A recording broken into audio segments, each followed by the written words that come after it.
the beginning of the end for me as a gamer, and as a student especially. I mean, Dragon Quest was I mean, it was kind of a weird game for a lot of people in America. It wasn't as popular here as it is in Japan. So I get it, man. Maple Story, I'm 100% with you. But here we are getting into our next game here. We got Ken taking on Kipp. Ken obviously needs no introduction, but I mean, if you do want one, obviously great Sonic main and has been tearing people up with the Sephiroth too. Yeah, of course, that's what got him here, right? Yeah. A Square Enix-themed event. I'm sure he's going to want to please the crowd just a little bit. Sonic, not so great at that in general. Yeah. You definitely got to be a different breed to enjoy some Sonic, and that's where I come into play. But either way, Sephiroth, I'm not really sure about how either of his characters kind of deal with Pac-Man here. I mean, Sephiroth might be the better play because he's able to poke him from so far. But, I mean, Pac-Man's also just kind of a wild character as it is. Yeah.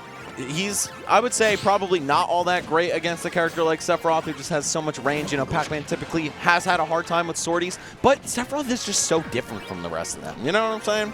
Oh, dude. For better or for worse. Right. There we go, man. Kipp actually doing an amazing job here of actually taking the first stock. Honestly, I'm a little bit surprised. Yeah, and it's not just the fact that it's against Ken. It's against a player who has plenty of experience and tournament wins over T. Right. Who was present, by the way, at Battle of BC when Ken won that. Yeah, I mean, and the thing is like T is like the definitive best Pac-Man, right? Like, nobody does it quite like T does. So to be able to, oh, geez, come on, Ken, you know better. Yep, he's got that Allstate insurance policy right there. Making sure he's coming back. Of course, edgeguarding Pac-Man, very difficult, even without the presence of the trampoline.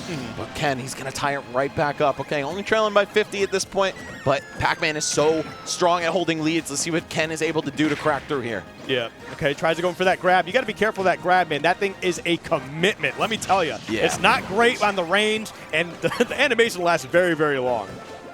To think that it used to be at least twice as bad in the last game. Yeah, I know, right? Oh, I love when they tank the incoming hydrant with the charging fruit, right?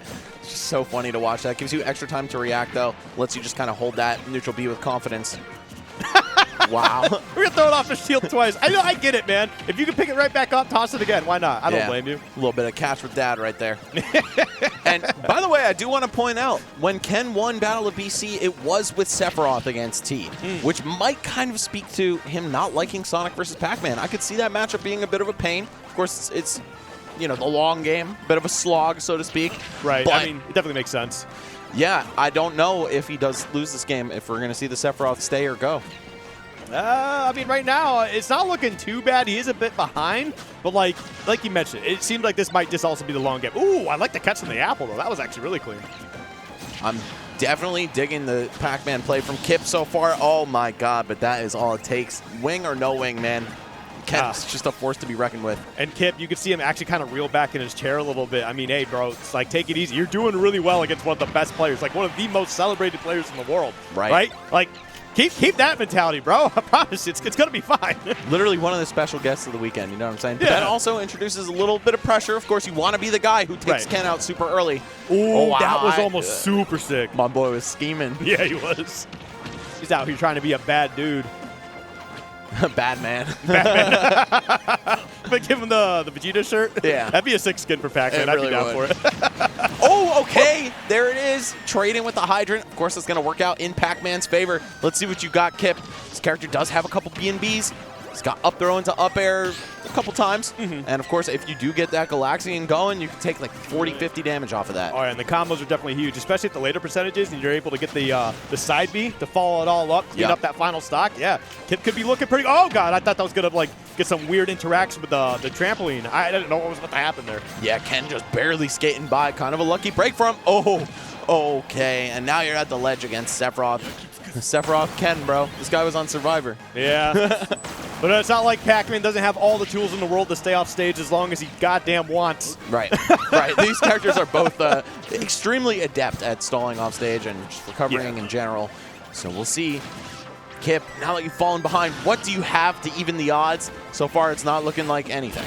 Yep. Okay. Just barely getting off the ledge in time for that one. And I think what Ken's actually really starting to figure out here is the timing that Kipp is going through for these bonus fruit throws. Like the Galaga, he actually tossed it out once in time to back air as Kipp wanted to go pick it up. So honestly, it's just some really smart stuff. Oh, Kipp just so close to the mark on a couple of those exchanges right there. Neither of them working out, but Now he's back at the ledge. Oh, missed the timing. Come on, man. I feel like this is still very doable. Oh, oh!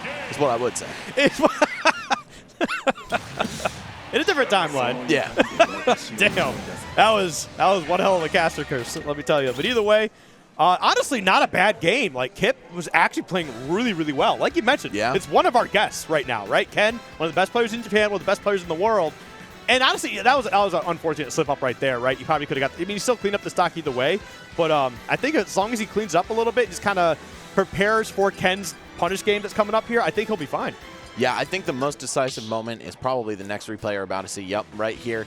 I think it's back air and then forward air off the stage. Yeah, and then he just clips him with, like, probably the last active for – oh, no, never mind. It was a lot earlier into the hitbox than I thought. But either way, being all the way out there, that forward air is going to take care of business, put Ken in the lead, and it's so hard to chase your opponent down when you play a zoner like Pac-Man. Yeah, 100%. But, hey, we'll see how it continues to play out here. We're going to be going into town and city. So we've got the smaller blast zones on the side, right? Bigger blast zone on the top. So I'm not entirely sure this is going to work for Kipp because Ken's, like, all of Ken's kills were off the side here. So hopefully you're being a little careful off stage. You're not going to fall into whatever Ken wants to be. Jesus. Oh, that was scary. God. And you could see the knowledge of counterplay to Pac-Man from Ken really coming out, especially in the second game. He's no stranger to the matchup. A lot of people are, but you can't rely against that or on that against the guy who plays T all the time. Yeah. I mean, the other thing, too, is I feel like Pac-Man, as much as, like, he's kind of noted as a zoner and slower playstyle, there is a lot of personality you can put down into your playstyle with this character. There's a lot of differences, and I think that's like a lot of what that first game was, right? Get that stock and clean it up. I think Ken was just kind of sitting there. He's like, all right, I'm going to figure out how you're trying to play Pac-Man, and then I'm going to start working my game plan in. And it seems like so far that's working out exactly how he wants it to. Yeah, 100%, especially from a guy who comes from playing Sonic, right? He's used to playing a little bit of a slower, drawn-out set, figuring your opponent out as you go, and then just turning up the speed once you've got a handle on their habits and their patterns. All right, try to go for that back air, but that does have a little bit of a slow startup, so we do see Kipp get the win on that one with a back air of their own. This is some big damage coming out here, 49% now. And one down air away from a devastating 3-1 lead for Ken, but yeah, it's not going to work out. Had the armor there. Oh, no, this is not a position I want to see here. Oh, there's so much that could go wrong. The bell into up smash from Sephiroth and putting him right in that sweet spot, too. Oh, God. That was, actually it's like, what, right in the middle of the blade on the up smash. Damn, that was messed up. Yeah, Ken just knew. He was like, oh, this is exactly where I wanted you to get stuck. Oh, another one? Yeah, dude, he is definitely on point with how he wants to fight Kipp here. Oh, if he went for a second one immediately, that would have been sick. Yep. Flo from Progressive called him before this match. Just like, hey, don't forget. Get your trampoline policy up to speed here. All right, this is potentially going to be a shutout in the second game. Such a far cry from what we saw at the beginning of the set. Kipp really holding it together the whole time, but I don't know, man. These top players, once they get a handle on how you play, it can really feel like it's over. Yeah. All right, wasn't able to get the bell in a position he wanted, but you know what? Honestly, just good stuff from Kipp. Just not letting the bell be a factor this time around. But right now, hey, let's just get on the board, baby. Got to go for the back throw. Just get him off stage here.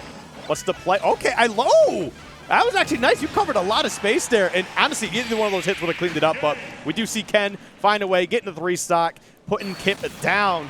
And, man, that was actually – the game one was fantastic, right? But you definitely saw all the adaptation come into play at the end of that game one and then all of game two. Yeah, very clean stuff from Ken. And honestly, I'm pretty impressed by Kipp.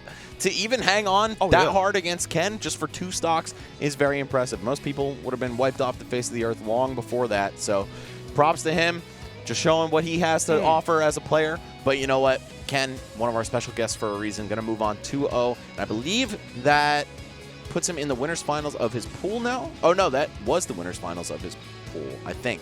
It says he beat or lost. Wait, I think the tablet's actually tripping. So, yeah, that was the winner's semifinals, right? Okay. So, yeah, okay. Yeah, it says that he beat or he lost to iModders in winner's semis of the